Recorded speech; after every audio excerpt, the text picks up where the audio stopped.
Hadapi tanaman porang yang saat ini rata-rata usia di atas 1 bulan sampai dengan 3 bulan, itu akan rawan sekali penyakit ya, terutama penyakit jamur. Dan ini kebanyakan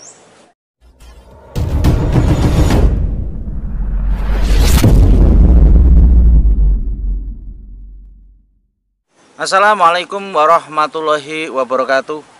Untuk tanaman yang usianya baru di bawah masih 3 bulan, ini masih sangat rawan yang namanya penyakit jamur. Nah, untuk penyakit jamur sendiri, pengobatan dan sebagainya kita sudah bahas ya, pencegahan, pengobatan dan sebagainya kita sudah bahas pada konten yang lalu. Kita pakai apa? Yang jelas di sini untuk penyakit jamur itu penyakit yang amat susah untuk ditanggulangi. Dan ini tidak berlaku untuk masalah senior dan junior. Semua pasti ngalami. Yang sudah berpengalaman tanam kayak apapun pasti juga akan mengalami yang namanya penyakit jamur. Yang kita bisa lakukan ialah pencegahan dari awal. Dari awal penanaman. Nah, untuk jamur sendiri itu sangat rawan di usia 1 bulan sampai dengan 3 bulan. Nah, ini kebanyakan kalau dengan usia-usia yang di situ itu biasanya sudah bablas, tidak bisa diobati. Ya, kenapa?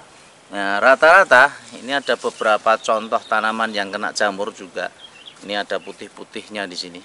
Nah, ini ya, putih-putihnya itu jamur. Dan ini baru usia sekitar 2 bulan. Nah, 2 bulan itu ialah pada waktu masa-masa dari umbi yang seperti ini. Begitu ditanam, itu akan muncul tunas yang dari sini atas. Nah, ini akan berkembang, membesar ya. Nanti akan ada yang namanya pohon kayak gini. Nah, untuk saat awal pertumbuhan, umbi yang di sini ini akan mengalami pembusukan. Nutrisinya akan dibusukkan, diserap oleh dari tanaman ini. Tanaman ini menyerap sekitar 1 bulan 2 bulan. 2 bulan itu belum sempurna ya penyerapannya, dan ini masih terjadi proses pembusukan. Nah, yang rawan di sini itu ialah pada saat proses pembusukan pada waktu umbi ini membusuk. Nah, untuk pembusukan, kalau itu memang pembusukan karena bakteri pembusuk, bakteri yang memang mikroorganisme yang menguraikan ya, menguraikan segala sesuatu yang di tanah untuk menjadikan kompos, itu sangat baik ya. Yang jadi permasalahan apabila umbi-umbi ini ada yang namanya biang jamurnya. Yang dulu ditanam, awalnya ditanam itu masih ada biang jamur yang menempel di sini. Pada dasarnya dulunya sudah dikarantina, tetapi bisa saja ini juga masih ada biang jamurnya. Dan yang kedua lagi, belum tentu kalau di umbi ini yang menyebabkan biang jamur. Bisa saja jamur itu didapat dari luar ya, karena terbawa angin, terbawa air hujan dan sebagainya masuk ke dalam lahan. Untuk tanaman yang 1 bulan sampai dengan 3 bulan yang terkena umbi, rata-rata nanti untuk umbi utamanya ini udah busuk berjamur ya. Terus nanti untuk pembentukan umbi ini belum maksimal, masih kecil sekali. Masih kecil sekali dan ini sudah habis juga diserang jamur. Untuk mengatasi itu ya sebaiknya mau tidak mau untuk lahan itu memang harus kita sterilkan. Jadi dengan adanya yang sudah terserang jamur itu, tanah coba nanti diambil biang jamurnya yang ada di tanah. Biasanya kelihatan putih-putih sama busuknya dari umbi yang ini nanti diambil aja. Diambil. Terus untuk daerah itu segera dimatikan jamurnya dengan fungisida kontak ya. Kemarin bahan aktifnya Mangkosep ya. Kita silahkan nanti cari di situ, bisa Anda taburkan di situ, nanti dicampur dengan tanah atau dikocor air, nanti diratakan supaya memang benar-benar daerah itu sudah mulai steril. Jangan sampai untuk jamur ini bisa saja nanti terbawa air atau ada angin yang menyerang kepada tanaman yang lain. Nah, usahakan dari daerah awal satu tanaman yang terkena jamur ini sudah disterilkan, dan tetangganya sekitar ini perlu sangat diwaspadai. Nah, untuk daerah-daerah yang sudah ada dan terjadi jamur, secara otomatis perkembangan jamurnya itu akan sangat bisa menular kemana-mana kepada tanaman kita yang lain. Antisipasinya sesegera mungkin kita memang penanggulangan dengan adanya fungisida sistem kontak yang kita pakai kandungan aktifnya Mancozeb. Nanti silahkan diaplikasikan untuk ke lahan, dispray. Untuk daerah yang sudah kena jamur, tanahnya mulai disiram, di bawahnya diaduk, disiram dengan Mancozeb itu.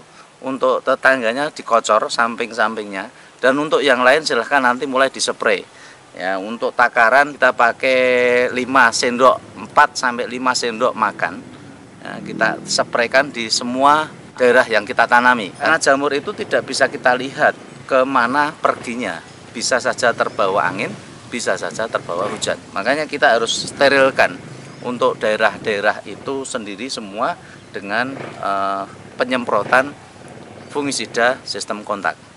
Terus untuk tanaman katak bagaimana? Pada dasarnya untuk katak relatif lebih aman, walaupun mungkin juga bisa saja untuk bulan pertama, bulan kedua, bulan ketiga itu jamurnya berkembang. Karena apa? Katak itu bijinya masih kecil. Kalau umbi ini memang rata-rata sudah umbinya besar, sehingga yang busuk itu semakin banyak sekali. Nah, terus untuk tanaman yang usia 3 bulan ke atas, untuk masa-masa generatif, masa-masa pembentukan umbi, ini masih juga rawan untuk jamur. Semua tanaman yang namanya porang itu tentunya masih rawan jamur. Dan kembali lagi, ini bukan yang dialami oleh pemula, yang sudah menanam bertahun-tahun pun juga akan mengalami kayak gitu. Nah, sehingga kalau memang biang jamur atau bibit jamur itu pada suatu lahan itu masih ada, karena belum tentu jamur itu biangnya ada pada tanaman porang kita, atau bisa saja biang jamur itu pada tanaman tetangga yang bukan tanaman porang. Nah, secara otomatis perawatan rutin dengan adanya, kalau sudah ada gejala-gejala seperti yang dialami di awal, secara otomatis sterilisasi untuk lahan dengan pengkocoran Mancozeb yang ada. Dan untuk lahan yang lain silahkan disemprot untuk Mancozeb. Untuk pada masa generatif nanti secara otomatis itu pun juga akan mengalami yang namanya jamur. Tapi kalau dari awal sudah kita tanggulangi, untuk masa-masa generatif nanti akan meminimalisir yang namanya jamur yang akan menyerang pada tanaman kita, baik itu tanaman dari katak ataupun dari umbi. Sehingga apabila kita memang benar-benar bisa mengantisipasi untuk masalah jamur dari awal, secara otomatis akan membuat tanaman kita itu akan lebih aman. Karena dari awal kita sudah kondisikan untuk lahan kita dari yang namanya jamur, sehingga pada masa-masa generatif nanti cenderung akan lebih aman. Karena pada waktu masa-masa generatif nanti untuk jamur biasanya menggerek pada batang, ya, pada batang. Nah, di sini. Nah, nanti untuk umbi biasanya cenderung akan aman, karena di situ ialah jamur-jamur yang terbang dari tempat lain yang ada pada lahan, bukan pada sumber umbinya. Nah, kalau yang di usia-usia muda, rata-rata ini sumbernya justru malah dari umbinya yang di bawah atau bibitnya yang kita masukkan.